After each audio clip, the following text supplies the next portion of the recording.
I am proud of my property, and my property is my poverty. મને મારી ગરીબી ઉપર પુષ્કળ અભિમાન છે, અને આ અભિમાન ઈગો નથી, આ સ્વાભિમાન છે. જ્યારે જ્યારે કોઈ એકલવ્ય ઊભો થાય ને, ત્યારે અર્જુનોને બચાવવા માટે દ્રોણાચાર્ય એનો અંગૂઠો લઈ લે. આવું બન્યું છે કાયમ. ગરીબી એટલે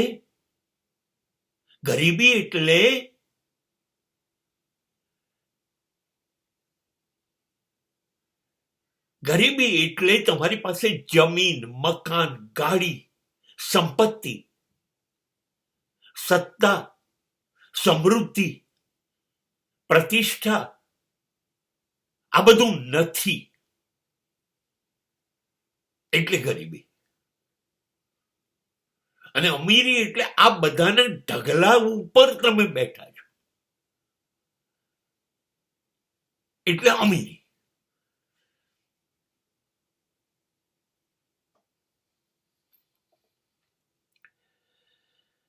પણ એ ઢગલાની ઉપર જતા દરેક પગથિયા પાક્કી ખાતરી આપો,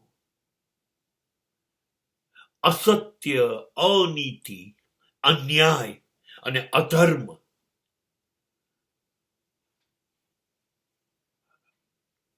થી જ બન્યા હોય.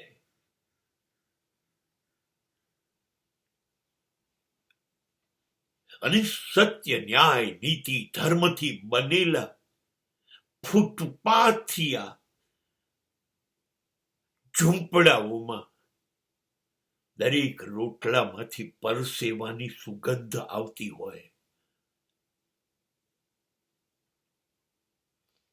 એ ફૂટપાથ એને માના ખોળા કરતા વધુ આત્મીય લાગતી હોય, અને વહાલથી હળવો કરીને એને સવારે તાજો કરીને પાછો દુનિયામાં લડવા માટે મોકલતી હોય.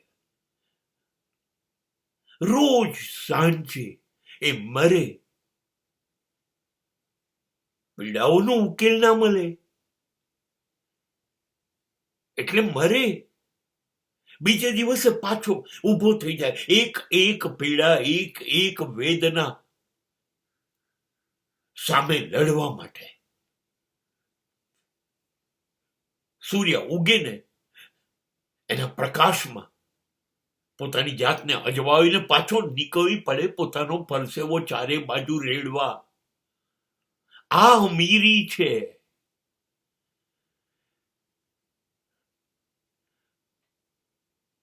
સરકારની ચલણી નોટોનો અભાવ હશે એનામાં, એ પાક્કું છે. પણ એની અંદરથી જ્ઞાન, નોલેજ અંદરનું, બહારની ઇન્ફોર્મેશનના ઢગલા નહીં. એ તો ગૂગલ પર જાઓ, એ તો મળશે, એ તો માહિતી છે. અંદરથી ફૂટેલું જ્ઞાન જે તમને બુદ્ધત્વ તરફ લઈ જાય, જે તમને શિવત્વ તરફ લઈ જાય, જે તમને બ્રહ્માસ્મી તરફ લઈ જાય, એ આ ફૂટપાથિયા ગરીબોના નસીબમાં છે. એ અમીર ભીખમંગાઓના નસીબમાં નથી. આ એમના નસીબમાં આ નથી.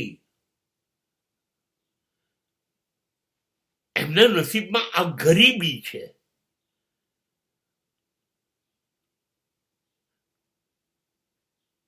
જ્યારે અંદરથી જ્ઞાનની ગંગોત્રીમાંથી નહાયેલા આ માણસો જ્ઞાનની અમીરીના છે.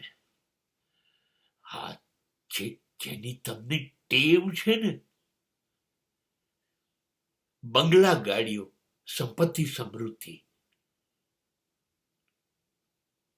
સત્તા, પ્રસિદ્ધિની, હે ને, એ આ લોકો પાસે નહીં હોય. એને એની જરૂર નથી. એને જરૂર નથી. માટે તો સ્મશાનમાં બેઠેલા શિવને દેવોનો દેવ મહાદેવ કહેવાયો. રાખ ચોળીથી શરીર પર, જેની આજુબાજુ હાડ પિંજરો નાચતા હોય, એ શિવ એટલે કલ્યાણ. એ કલ્યાણને હું નમસ્કાર કરું છું. એટલે ઓમ નમઃ શિવાય.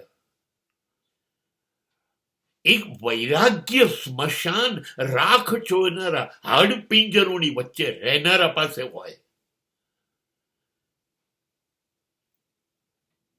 મહેલમાં રહેનારાઓ પાસે ગાડીઓ હોય, બંગલા હોય, દાગીના હોય, પણ એ બધું એ જ રાખમાં મળી જશે. એ વાત યાદ રાખવાની. આ માણસ ગરીબ રહીને જીવતે જીવ શિવોહમ બની જશે. અને તમે લોકો તમારી અમીરી 100% સ્મશાનની રાખ બની જશે.